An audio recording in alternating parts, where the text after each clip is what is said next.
हम लोग आज बात करेंगे 16 से लेकर 31 अगस्त तक के महत्वपूर्ण समसामयिक घटना के बारे में। बेतिया और बक्सर के नवानगर में विशेष आर्थिक क्षेत्र की मंजूरी। बिहार के पहले multi sectoral special economic zone को केंद्र ने मंजूरी दे दी है। बक्सर के नवानगर और पश्चिम चंपारण के कुमारबाग में विशेष आर्थिक क्षेत्र विकसित होंगे। तो याद रखिएगा, बक्सर के नवानगर और पश्चिम चंपारण के कुमारबाग में विशेष आर्थिक क्षेत्र विकसित होगा। दोनों जगहों पर 125 एकड़ क्षेत्र में इसका विकास होगा। उद्योग मंत्री नीतीश मिश्रा ने जानकारी देते हुए बताया कि केंद्र वाणिज्य एवं उद्योग मंत्रालय ने इसकी स्वीकृति दे दी है। बिहार औद्योगिक विकास प्राधिकरण बियाडा द्वारा मानकों के अनुरूप इसका विकास किया जाएगा। इसको बनाने का कौन बनाएगा? तो बियाडा बनाएगा। SEZ से निवेश को मिलेगा बढ़ावा। Multi sectoral special economic zone SEZ ऐसा क्षेत्र होता है जहां उद्योग को बढ़ावा देने लायक माहौल होता है। यहां स्थापित उद्योग को कई तरह के शुल्क में छूट मिलती है। कई सेक्टर में उद्योग स्थापित किए जाते हैं। व्यापार, भंडारण, निवेश और निर्यात को प्रोत्साहन किया जाता है। बिहार में 2 जगहों पर SEZ विकसित होने से राज्य में उद्योग को बढ़ावा मिलेगा और ऐसे सेक्टर या सेवाओं की पहचान करके इनकी इकाइयां स्थापित की जाएंगी। तो इन दोनों जगहों का नाम याद रखिएगा, बहुत ही महत्वपूर्ण है। चिपसोना आलू की खेती करेंगे 300 पैक्सों के किसान। तो याद रखिएगा, बिहार में चिपसोना आलू की खेती कौन करेगा? तो पैक्स के द्वारा किया जाएगा।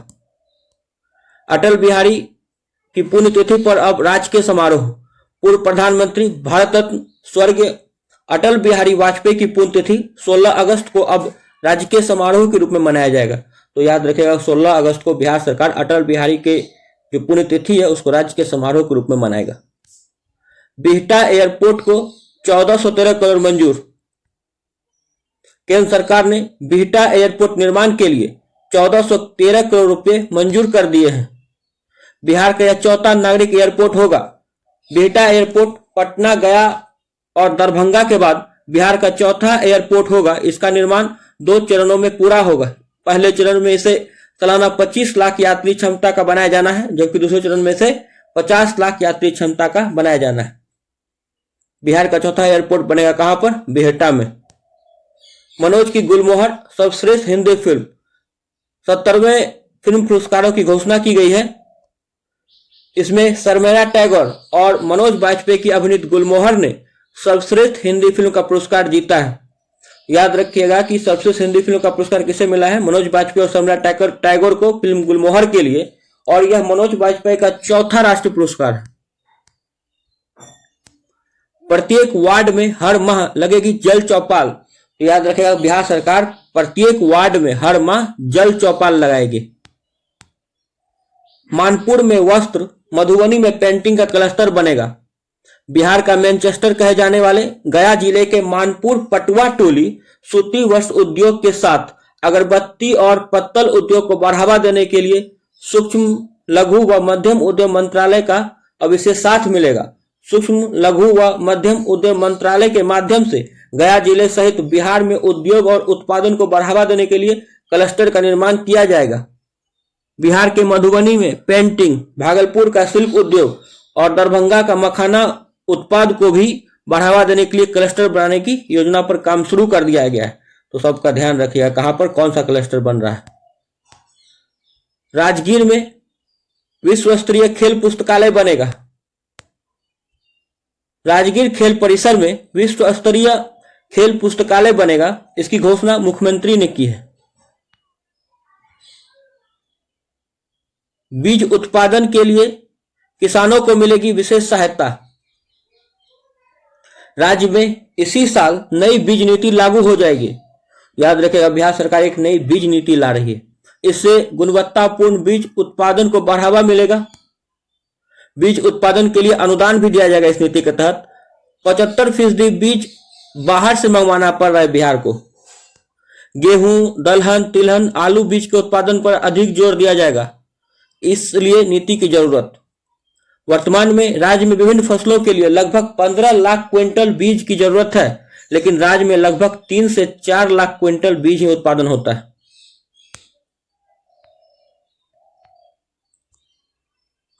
नीतीश कुमार पर एक पुस्तक लिखा गया है, बिहार का गांधी नीतीश कुमार। पुस्तक का लोकार्पण कौन किए हैं? तो बिहार के राज्यपाल किए हैं, और पुस्तक के लेखक हैं मंत्री अशोक चौधरी और सांसद शांभवी चौधरी, दोनों पिता पुत्री हैं। अशोक चौधरी बिहार सरकार में ग्रामीण कार्य मंत्री हैं और शांभवी चौधरी समस्तीपुर से सांसद हैं। इंटरनेट के इस्तेमाल में तेजी से आगे बढ़ रहा है बिहार। बिहार दूरसंचार घनत्व के मामले में देश भर में भले ही सबसे निचले पायदान पर है, लेकिन इंटरनेट इस्तेमाल में वृद्धि करने वालों में देश भर के टेलीकॉम सर्किल में शीर्ष पर है। बिहार में जहां प्रति 100 व्यक्ति में मात्र 57 लोगों के पास ही किसी न किसी प्रकार की संचार सेवाएं हैं, वहीं इंटरनेट के इस्तेमाल में देश भर में जो वृद्धि हुई है उसमें बिहार पहले पायदान पर है। भारतीय दूरसंचार विनियामक प्राधिकरण ट्राई की जुलाई में जारी हुए प्रदर्शक सूचक रिपोर्ट में इस बात का खुलासा हुआ है। रिपोर्ट के अनुसार बिहार में पिछले एक वित्त वर्ष में इंटरनेट सब्सक्राइबर की संख्या में 14.2% की वृद्धि हुई है। तो पिछले एक वित्त वर्ष में इंटरनेट सब्सक्राइबर की संख्या में 14.2% की वृद्धि हुई है। मार्च 2023 में बिहार में 634 लाख इंटरनेट सब्सक्राइबर थे, जबकि मार्च 2024 में इसकी संख्या बढ़कर 717 लाख हो गई। तो मार्च 2023 में 634 लाख था और मार्च 2024 में बढ़कर 717 लाख पहुंच गया। बिहार के बाद इंटरनेट इस्तेमाल में वृद्धि करने वाले में असम दूसरे स्थान पर है। देश का राष्ट्र औसत दूरसंचार घनत्व 85.38% है, जबकि बिहार का दूरसंचार घनत्व कितना है? 56.66%। 5500 आंगनबाड़ी केंद्रों के भवन बनेंगे। तो इसमें ध्यान रखने वाली बात है कि यह भवन जो है वह सिडबी के माध्यम से बनाया जाएगा। सिडबी बनाएगा बिहार में 5500 आंगनबाड़ी केंद्र। वृक्ष सुरक्षा, मुख्यमंत्री ने बॉम्बैक्स इप्लिटिका के पेड़ को रक्षा सूत्र बांधा। मुख्यमंत्री नीतीश कुमार ने रक्षाबंधन एवं बिहार वृक्ष सुरक्षा दिवस के पावन अवसर पर राजधानी वाटिका इको पार्क में बॉम्बैक्स इप्लिटिका वृक्ष को रक्षा सूत्र बांधा है। मुख्यमंत्री ने इस अवसर पर वाटिका में डोरंडा का पौधा भी लगाया है। तो बिहार सरकार जो है रक्षाबंधन को वृक्ष सुरक्षा दिवस के रूप में मनाता है। इस बार कब मनाया गया? तो 19 अगस्त को इस बार रक्षाबंधन था, उसी दिन मनाया गया है। दरअसल 13 अगस्त 2012 को रक्षाबंधन के शुभ अवसर पर मुख्यमंत्री ने बिहार वृक्ष सुरक्षा दिवस का शुभारंभ किया था। तो ध्यान रखिएगा कि इस दिवस का शुभारंभ 13 अगस्त 2012 से हुआ है और इस वर्ष 19 अगस्त को मनाया गया है। बिहार में लागू होगा दाखिल खारिज का पालीगंज मॉडल। बस याद रखना है कि बिहार में पालीगंज मॉडल लागू होगा। दाखिल खारिज के लिए दिसंबर 2023 से प्रायोगिक तौर पर पटना जिले के पालीगंज में शुरू किए गए मॉडल को अब पूरे प्रदेश में लागू कर दिया जाएगा। इसकी सूचना राजस्व और भूमि सुधार विभाग ने दी है। इसमें क्या होगा पालीगंज मॉडल में? तो इसके तहत अब दोबारा संशोधित आवेदन की सुविधा मिलेगी, त्रुटि जांच के लिए समय निर्धारित होंगे, ऑनलाइन टोकन नंबर मिलेगा और एक से अधिक साक्ष्य पर सुनवाई की जा सकेगी। बांका के हनुमना डैम तक पहुंचेगा गंगा का पानी। बांका जिले में हनुमना डैम और मुंगेर जिले के खड़गपुर डैम तक गंगा का पानी पहुंचाया जाएगा। तो याद रखिएगा कि हनुमना डैम कहां है? तो बांका में, और खड़गपुर डैम मुंगेर में। हनुमना डैम बदवा डैम का ही दूसरा नाम है। तो बदवा याद रखिएगा, बदवा डैम या हनुमना डैम कहां है? तो बांका में है। हनुमना या बदवा जलाशय का निर्माण वर्ष 1965 में हुआ था। तो याद रखिएगा हनुमना और बदवा का निर्माण कब हुआ था? तो 1965 में हुआ था।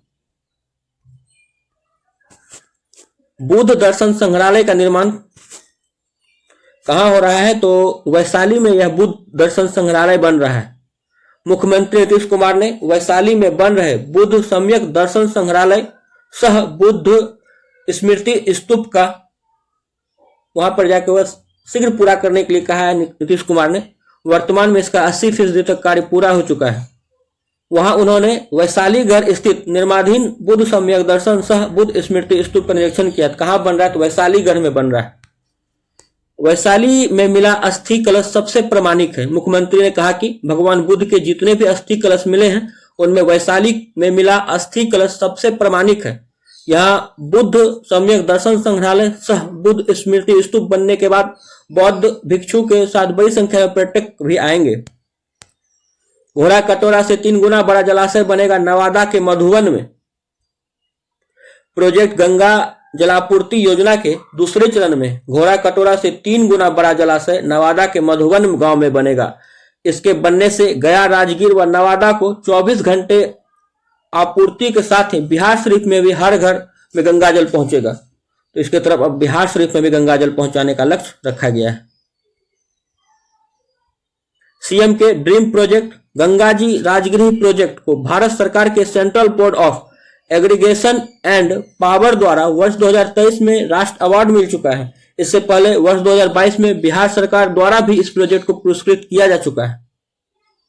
गया, राजगीर व नवादा के साथ ही बिहार शरीफ में भी गंगाजल पहुंचाने की योजना है। बिहार पोषण पखवाड़ा और गतिविधि कराने में अव्वल। आंगनबाड़ी केंद्रों पर चलने वाले पोषण माह और पखवाड़ा की गतिविधियों में बिहार पूरे भारत में पहले स्थान पर है। राष्ट्र समेकित बाल विकास योजना निदेशालय ने सूची जारी की है। इसके तहत पहले स्थान पर बिहार है, कर्नाटक दूसरे स्थान पर और मध्य प्रदेश तीसरे स्थान पर है। बिहार में सरकारी सेवाओं का लाभ अब एक ही पोर्टल पर, इस पोर्टल का नाम ध्यान रखिएगा। बिहार में अब सरकारी सेवाओं और योजनाओं का लाभ एक ही पोर्टल बिहार वन से मिलेगा। तो पोर्टल का नाम है Bihar one. Unified service delivery platform Bihar one तैयार होगा। यूनिफाइड सर्विस डिलीवरी प्लेटफॉर्म है। इसके विकास पर 85.23 करोड़ रुपए खर्च होंगे। बाल कृष्णन आयोग ने 310 लोगों के सुझाव सुने हैं। तो बाल कृष्णन आयोग बिहार सरकार द्वारा बनाया गया कि आयोग है। देखते हैं किससे संबंधित यह आयोग है। अनुसूचित जाति की वर्तमान स्थिति एवं धर्मांतरण कर अन्य धर्मों में शामिल हुए जातियों के संबंध में न्यायमूर्ति बाल कृष्णन जांच आयोग ने जन सुनवाई की है। यह किससे संबंधित आयोग है? तो अनुसूचित जाति की वर्तमान स्थिति एवं धर्मांतरण कर अन्य धर्मों में शामिल हुए जातियों के संबंध में के लिए यह आयोग बनाया गया है। यह 3 सदस्यीय आयोग है जिसकी अध्यक्षता कौन कर रहे हैं? तो बालकृष्ण केजी बालकृष्णन। उन्होंने आयोग के समक्ष संविधान की धारा 341 को रीजनल न्यूट्रल करने की मांग रखी है। आर्टिकल 341। राजगीर और पूर्णिया में विधि विज्ञान प्रयोगशाला खुलेगी। तो कहां पर? तो राजगीर और पूर्णिया में विधि विज्ञान प्रयोगशाला खुलेगी। गौरतलब है कि 1 जुलाई से नए आपराधिक कानून के लागू हो जाने के बाद एफएसएल की रिपोर्ट पुलिस जांच का अहम अंग हो गया है। 7 साल से अधिक सजा वाले अपराध में एफएसएल जांच की रिपोर्ट अनिवार्य कर दी गई है। इसके मद्देनजर कुछ स्थानों पर नए क्षेत्र विधि विज्ञान प्रयोगशाला का गठन किया जा रहा है। इसमें राजगीर और पूर्णिया में खुल रहा है बिहार में। बिहार वन पोर्टल पर लाभुकों को मिलेगा 300 से अधिक सेवाएं। तो याद रखिएगा बिहार वन पोर्टल था जिसे 300 से अधिक सेवाओं की जानकारी सिर्फ एक ही पोर्टल के माध्यम से मिल जाएगी। बिहार वन। अटल पेंशन योजना में पटना फीसदी तो गया अव्वल। अटल पेंशन योजना में बिहार में पटना का प्रदर्शन सबसे खराब रहा है। सभी 38 जिलों में पटना निचले पायदान पर है। केवल पटना ही है जो वित्त वर्ष 23-24 में लक्ष्य हासिल नहीं कर सका है। गया जिला इसमें अव्वल रहा है। पटना के अलावा भागलपुर और शिवहर का भी प्रदर्शन खराब रहा है। नवादा बांका का बढ़िया प्रदर्शन। अटल पेंशन योजना में गया के अलावा नवादा, बांका, औरंगाबाद, अरवल जैसे जिलों ने बेहतर प्रदर्शन किया है। दीदी की रसोई का मॉडल अपनाएंगे पंजाब सहित कई राज्य। बिहार का यह योजना बिहार के अलावा और भी राज्य अपनाने जा रहे हैं। बिहार में चल रही दीदी की रसोई में अब तक पंजाब, कर्नाटक, गुजरात सरकार ने दिलचस्पी दिखाते हुए अपने यहां भी इसे खोलने की इच्छा जताई है। कौन कौन राज्य सरकार दीदी की रसोई चलाएगी? तो पंजाब, कर्नाटक और गुजरात।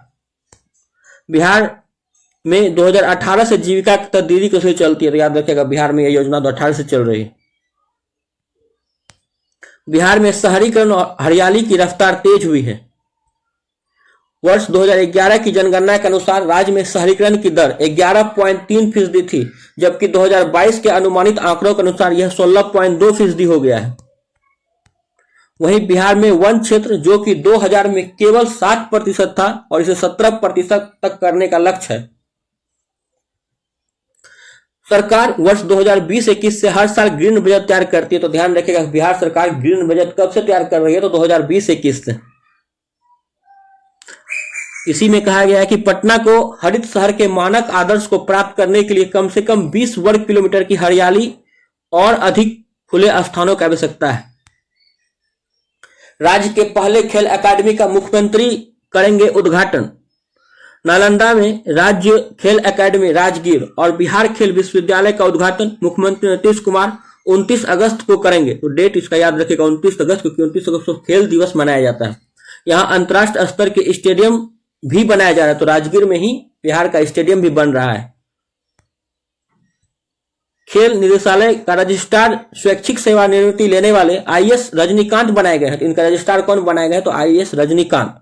बिहार खेल विश्वविद्यालय में प्रथम कुलपति की नियुक्ति होने पर वे कुलपति का कार्य भी देखेंगे। राज्य खेल अकादमी के प्रथम निदेशक के रूप में आईपीएस रविंद्रन शंकरन की प्रतिनियुक्ति की गई है। तो निदेशक कौन बनाए गए हैं? तो आईपीएस रविंद्रन शंकरन। यहां विभिन्न प्रकार के आउटडोर और इंडोर खेल की व्यवस्था है। यहाँ खेल का यहाँ नाम है, अगर आप लोग को याद रखना है तो ध्यान में रख सकते हैं। साथ ही यहाँ पर भारत का दूसरा सबसे बड़ा खेल पुस्तकालय भी बन रहा है। तो ध्यान रखिएगा कि राजगीर में जो खेल परिसर है वहां भारत का दूसरा सबसे बड़ा खेल पुस्तकालय बन रहा है।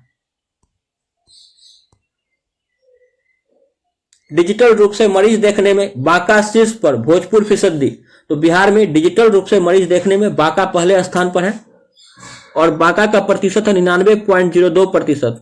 सबसे पीछे भोजपुर है जिसका प्रतिशत है 69.57। वहीं बांका के बाद कटिहार दूसरे स्थान पर है और किशनगंज तीसरे स्थान पर है। बिहार के 2 शिक्षकों को मिलेगा राष्ट्रीय पुरस्कार। राष्ट्रीय शिक्षक पुरस्कार 2024 के लिए बिहार के 2 शिक्षकों का चयन हुआ है। इनमें मधुबनी के शिव गंगा बालिका +2 की शिक्षिका डॉक्टर मीनाक्षी कुमारी, तो याद रखिएगा मीनाक्षी कुमारी मधुबनी की है, और कैमूर के तरहनी न्यू प्राथमिक स्कूल के प्रभारी प्रधानाध्यापक सिकेंद्र कुमार सुमन। तो मीनाक्षी कुमारी और सिकेंद्र कुमार सुमन, मीनाक्षी कुमारी मधुबनी की है और सिकेंद्र कुमार सुमन कैमूर के हैं। आईपीएस बी श्रीनिवासन एनएसजी प्रमुख बने।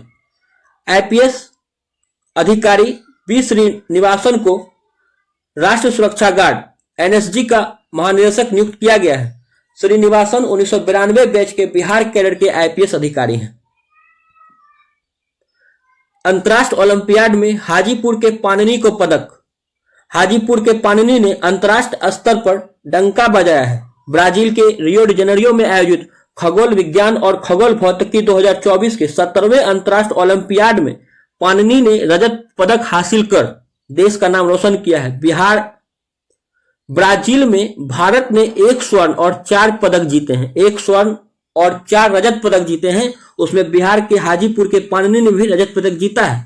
इंटर के छात्र पाणिनी को खगोल विज्ञान और खगोल भौतिकी के लिए चुना गया है। बिहार के 12 और जिलों में खुलेंगी चाइल्ड लाइन यूनिट और पहले से 26 जिलों में था, अर्थात बिहार के सभी जिलों में चाइल्ड लाइन यूनिट खुल चुकी है। इको टूरिज्म कैंप में अब बांका भी शामिल होगा। राज्य के इको टूरिज्म कैंप में अब बांका भी शामिल होगा। भागलपुर और मुंगेर के बाद बांका अंग क्षेत्र का तीसरा स्थान बनेगा। भागलपुर और मुंगेर के बाद अंग क्षेत्र का इको टूरिज्म कैंप में भागलपुर का विक्रमशिला और मुंगेर का भीम बांध पूर्व से शामिल है। भागलपुर का विक्रमशिला और मुंगेर का भीम बांध। इसके अलावा पश्चिम चंपारण स्थित वाल्मीकि नगर टाइगर रिजर्व, नवादा स्थित ककोलत जलप्रपात और राजगीर स्थित घोड़ा कटोरा कैंप शामिल है। कैंप में बांका के इको टूरिज्म कैंप में शामिल करने की बड़ी वजह भारत वन स्थिति रिपोर्ट 2021 है। इस रिपोर्ट में बांका को नंबर 1 माना गया है। बीते 1 साल के मुकाबले करीब 16 वर्ग किलोमीटर में वन क्षेत्र बढ़ा है। रिपोर्ट में बताया गया है कि बांका में वन क्षेत्र में वृद्धि राष्ट्र स्तर पर सबसे अधिक है। तो इस रिपोर्ट में कहा गया कि बांका पूरे भारत में सबसे अधिक वृद्धि करने वाला वन क्षेत्र है, जिसमें कितना वृद्धि हुआ है? तो 16 वर्ग किलोमीटर का वृद्धि हुआ है। और ओढ़नी डैम है, यहाँ पर बांका में ओढ़नी डैम है। राज्य की सभी पंचायतों में खेल क्लब का गठन हो जाएगा। याद रखिएगा, बिहार राज्य के सभी पंचायतों में खेल क्लब का गठन करेगा। महिलाओं को सुरक्षित सफर 15 से, बिहार पुलिस द्वारा महिलाओं को सुरक्षित सफर सुविधा की शुरुआत 15 सितंबर से कर दी गई है। बिहार पुलिस राज्य में महिलाओं को 15 सितंबर से सुरक्षित सफर सुविधा उपलब्ध कराएगी। पहले चरण में पटना, गया, मुजफ्फरपुर, भागलपुर, बेगूसराय, नालंदा का चयन हुआ है। पहले चरण में पटना, गया, मुजफ्फरपुर, भागलपुर, बेगूसराय, नालंदा। बिहार देश का तीसरा राज्य होगा जो इस प्रकार की सुविधा उपलब्ध करवाएगा। डायल 112 के माध्यम से सभी महिलाओं को 24 घंटे निःशुल्क मिलेगी यह सुविधा। बिहार पुलिस की यह है। सुरक्षित सफर सुविधा किसका है? तो बिहार पुलिस का है। गया समेत देश के 12 शहरों में औद्योगिक पार्क बनेंगे। तो देश के 12 शहरों में औद्योगिक पार्क बनेगा, उसमें गया का भी नाम है। केंद्र सरकार ने राष्ट्रीय औद्योगिक गलियारा कार्यक्रम के तहत गया समेत 12 औद्योगिक स्मार्ट सिटी पार्कों को मंजूरी दी है। 6 औद्योगिक गलियारों के किनारे 10 राज्यों में यह पार्क बनेंगे। इसमें बिहार का गया भी शामिल है। आरएस भट्टी सीआईएसएफ के डीजी नियुक्त हुए हैं। तो यह बिहार कैडर के आईपीएस अधिकारी हैं। आरएस भट्टी जो सीआईएसएफ के डीजी नियुक्त कर दिए गए हैं। डोभी में औद्योगिक पार्क बनने से उद्योग के नक्शे पर चमकेगा बिहार। गया के डोभी में राज्य के सबसे बड़े औद्योगिक पार्क का रास्ता साफ हो गया है। केंद्रीय मंत्रिमंडल ने इसके निर्माण को हरी झंडी दे दी है। यह अमृतसर कोलकाता कॉरिडोर का हिस्सा होगा। तो याद रखिएगा कि यह अमृतसर कोलकाता कॉरिडोर का हिस्सा होगा जो गया के डोभी में औद्योगिक पार्क बनेगा। यह इंटीग्रेटेड मैन्युफैक्चरिंग क्लस्टर के रूप में विकसित होगा। विकास भी की तर्ज पर इसे विकसित किया जाएगा। डोभी औद्योगिक पार्क 1670 एकड़ में फैला होगा। Board of trustees of national industrial corridor development and implementation trust को गया में इंटीग्रेटेड मैन्युफैक्चरिंग क्लस्टर को मंजूरी दे दी है। अब देश के 12 औद्योगिक पार्क के साथ इसके निर्माण की मंजूरी दी गई है।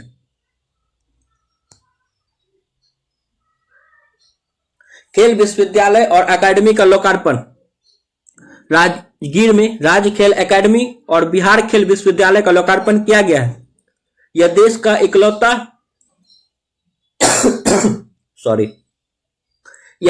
इकलौता परिसर है जहां अंतरराष्ट्रीय स्तर के 24 खेलों के आयोजन की व्यवस्था के साथ ही खेल अकादमी और खेल विश्वविद्यालय एक साथ स्थित है। और यहां देश का दूसरा सबसे बड़ा खेल पुस्तकालय भी होगा। तो यहां 24 प्रकार के खेलों का आयोजन होगा, यह ध्यान रखना है। अमृतलाल मीणा होंगे नए मुख्य सचिव। तो बिहार के नए मुख्य सचिव कौन बनाए गए? तो अमृतलाल मीणा जो कि 1989 बैच के बिहार कैडर के आईएएस अधिकारी हैं। चौसा बिजली घर 600 मेगावाट की पहली यूनिट दिसंबर तक चालू होगी। तो चौसा में बिजली घर बनेगा। ऊर्जा मंत्री विजेंद्र प्रसाद यादव ने चौसा बिजली घर की प्रगति की समीक्षा की है। उन्होंने बिजली घर की 660 मेगावाट क्षमता वाली पहली यूनिट को दिसंबर 2024 तक चालू करने का निर्देश दिया है और इसकी दूसरी 660 मेगावाट क्षमता यूनिट भी जल्द पूरा करने को कहा है। मधेपुरा के चंद्र किशोर को इफ्को साहित्य सम्मान। वर्ष 2024 के श्रीलाल शुक्ल स्मृति इफ्को साहित्य सम्मान के लिए कथाकार चंद्र किशोर जायसवाल को चुना है जो कि मधेपुरा से हैं। एवं प्रथम श्रीलाल शुक्ल स्मृति इफ्को युवा साहित्य सम्मान के लिए रेणु यादव गोरखपुर का नाम घोषित हुआ है। तो याद रखिएगा कि बिहार से किसको चुना गया है? तो चंद्र किशोर जायसवाल जो कि मधेपुरा के रहने वाले हैं। आलोक राज बने बिहार पुलिस के महानिदेशक। तो बिहार पुलिस के महानिदेशक कौन बनाए गए हैं? तो आलोक राज।